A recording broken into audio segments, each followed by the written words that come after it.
Morning सबैजनालाई। यहाँ आज हामी चाहिँ कागती टिप्न आएका छौँ। यहाँ यो गाछ चाहिँ लडेको रहेछ, हेर्नु न यहाँ कसरी फलेको छ। डल्ले खालको कागती यहाँ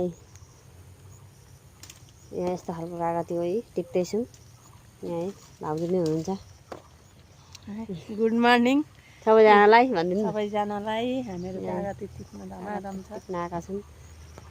डल्ले खालको कागती हो भने कतिजनाले त भन्दै हुनुहुन्थ्यो कागतीको अचार होइन यो लामो खालको निबु पनि भन्दै हुनुहुन्थ्यो। यहाँ हेर्नुहोस्, यसपालि चाहिँ हामीले भिडियो बनाएरै देखाएरै अचार हाल्न आँटेका छौँ। डल्ले कागतीको अचार हो, एकदम दामी अचार हुन्छ। पोहोर पनि हामीले हालेका थियौँ, तर कतिजनाले भन्नुहुन्थ्यो होइन यो कागतीको अचार के को हुन्छ, ठुलो खालको निबु भन्नुभयो। तर ठुलो खालको निबु होइन, हामीले पोहोर पनि कागतीकै हालेका थियौँ। यसपालि पनि यहाँ पोहोर चाहिँ अब भिडियो बनाएको थिइनँ मैले र देखाइनँ कसैलाई पनि। यसपालि चाहिँ यहाँ भिडियो बनाइ यहाँ देखाउँदैछु। यहाँ हेर्नुहोस्, यो डल्ले खालको कागती हो।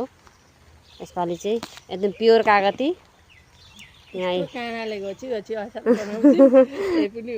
होइन भन्नुहुन्छ। यहाँ टिप्न कति साह्रो छ नि त यस्तो काँडामा। हेर्नुहोस् साथीहरू, त्यही पनि हामी यहाँ टिप्दैछौँ।